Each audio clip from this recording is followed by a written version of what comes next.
Berkat dedikasi, inovasi, dan kerja keras mengantarkan sistem pemerintahan berbasis elektronik SPBE Polda Bali meraih peringkat 3 dengan nilai indeks 3,12 atau predikat baik se-Indonesia. Oleh karena itu, Karorena Polda Bali Kombes Pol Joko Tutu Konoto mengucapkan terima kasih dan mengapresiasi kinerja atas dedikasi seluruh Satker jajaran Polda Bali atas kerja keras yang telah diberikan sepanjang 2019.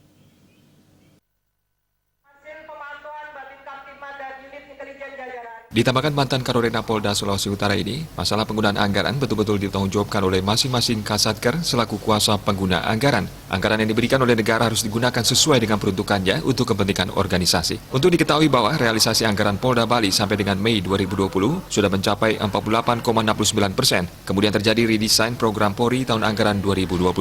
Semula ada 13 program dengan 84 kegiatan, berubah menjadi 5 program dengan 80 kegiatan. Namun Perwira Melati 3 di Pundak ini mengatakan bahwa kebijakan Nasional Belanja Pagu Indikatif 2021 tetap diarahkan pada pencapaian prioritas RPJMN 2020-2024 melalui rencana prioritas khususnya mayor proyek dengan mempertimbangkan dampak COVID-19 terhadap pelaksanaan prioritas pembangunan.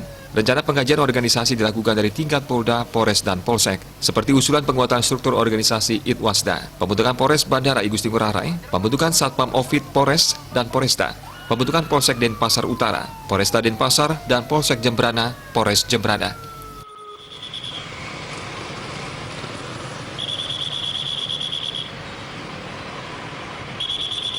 Kertanegara Bali Pos melaporkan.